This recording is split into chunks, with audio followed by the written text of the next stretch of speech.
别睡我别睡我อย่าเล็งค่อย别放在心上บ่ต้องเอามาใส่ใจ别害羞别害羞บ่ต้องอาย别装了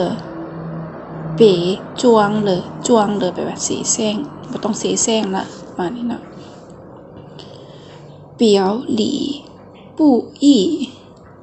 表里不一ปากบ่ตรงกับใจ表里不一别闹了别闹了หยุดโวยวายได้ละ别想骗我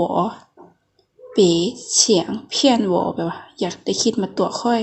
不难吃不难吃รสชาติบ่ค่อยดีประมาณนี้เนาะ不用麻烦了บ่ต้องยุ่งยากแล้ว不用麻烦了不要脸不要脸น่าบ่อาย不管我的事แปลว่าอย่ามายุ่งเรื่องของข้อย不许碰不许碰แปลว่าอย่ามาแตะต้อง不一定啦不一定啦มันก็บ่แน่นอนหรอกบ่แน่นอนว่านี้常有的事หลายเรื่องให้แท้常有的事ประมาณนี้นะ答对了答对了ตอบถูกแล้ว打个折吧打个折吧ลดราคาได้บ่打个折吧打扰了รบกวนแล้ว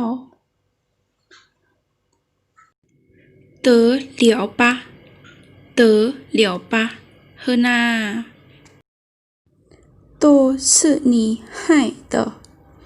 都是你害的ทั้งหมดนี้เป็นความผิดของเจ้า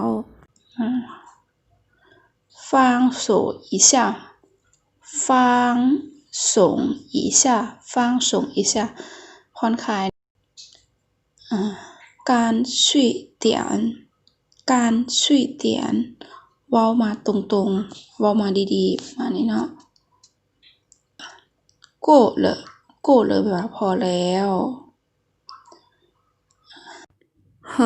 难说很难说แปลว่ามันยากที่จะเว้า很恶心很恶心แปลว่าเป็นตาขี้เดียดหรือว่าขยักขยแยง花痴花痴แปลว่าคนเจ้าชู้คนหลายใจผู้ชายเจ้าชู้เนาะจริงฉายจริงฉายแปลว่าวิเศษ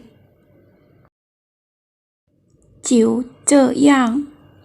จิ๋วเจ๋อย่างแปลว่าแบบนี้แหละ看得出来看得出来เบิ่งออก可以走了吗ไปได้ละบ่可以走了吗快点快点ไว้แด่มานี่เนาะ来得及吗来得及吗มาทันบ่来得及吗มาทันบ่ประมาณนี้เนาะ冷静点ใจเย็นๆ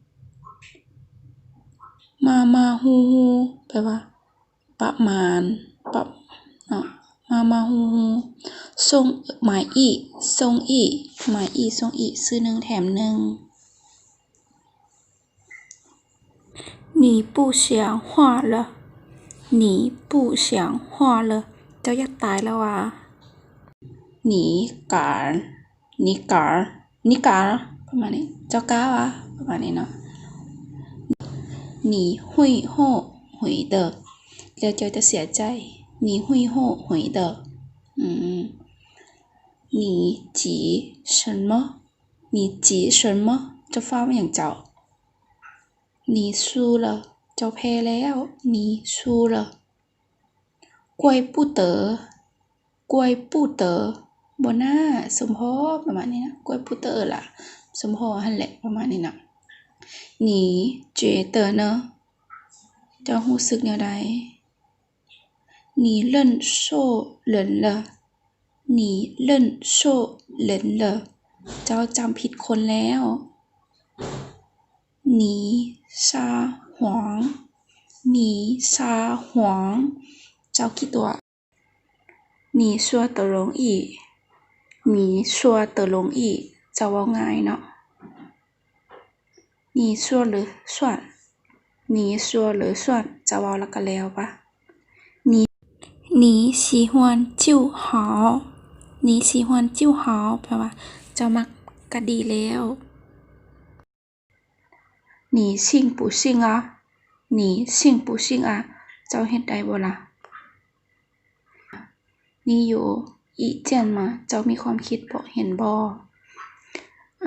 你真没用你真没用เจ้านี่ไร้ประโยชน์แท้ๆ怕了吧怕了吧เจ้าย่านว่า谁说的แม่นไผเว้า谁说的说点别的吧说点别的吧เว้าแนวอื่นเถอะเว้าแนวอื่นบ่ต้องเว้าเรื่องนี้ประมาณนี้说点的吧